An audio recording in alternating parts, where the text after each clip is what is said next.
মেয়েদের ভালোবাসা কেমন জানো? একটা মেয়ে তার শখের পুরুষকে মায়ের মতো যত্ন নেওয়া শুরু করে। সে হাজার জনকে উপেক্ষা করে শুধু তার শখের মানুষটার সাথেই কথা বলে। পরিবারের চাপে রাতে লুকিয়ে লুকিয়ে কথা বলে। প্রিয় মানুষের ছবি দেখে মুচকি মুচকি হাসে। মানুষটার সাথে কথা না হলে অস্থিরতায় রাত পার করে। এমন ভালোবাসা কোন পরিমাপক দিয়ে ওজন করবে? কোন স্তরে স্থান দেবে বলো? সৃষ্টি জগতের সবচেয়ে সুন্দর জিনিস হচ্ছে একটা মেয়ের ভালোবাসা পাওয়া। কিন্তু তুমি সেই ভালোবাসা পেয়েও আমাকে মাঝপথে ছেড়ে চলে গেছো। তুমি বলেছো তুমি আমার কাছ থেকে ভালোবাসাই পাওনি। আসলে সত্যি বলতে তুমি ভালোবাসা কি সেটাই জানো না। যে মানুষটা তোমার জন্য ঘন্টার পর ঘন্টা অপেক্ষা করে সে আমি। আগে আমি কখনো কারোর জন্য থামিনি, কাউকে নিয়ে এতটা ভাবিনি।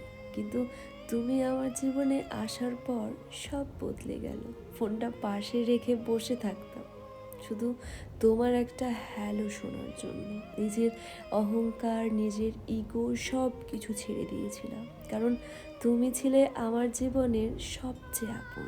কিন্তু তুমি বুঝলে না। ধীরে ধীরে কথা বলা কমে গেল, দূরত্ব বেড়ে গেল, আর একদিন তুমি একেবারের জন্যই চলে গেলে। আজও আমি মাঝে মাঝে সেই পুরনো চ্যাট খুলে দেখি আর চুপচাপ কাঁদি।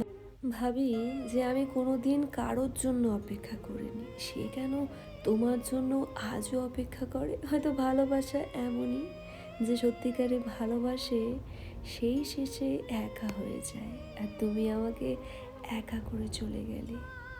তুমি একবারের জন্য ভাবলে না তুমি যে আমার মাঝপথে ছেড়ে গেলে আমার কি হবে? তুমি তো দিব্যি সুখে আছো, ভালো আছো। আমি কেমন আছি একবারও তোমার মনে হয় না? আমি কি এতটাই খারাপ তোমার কাছে?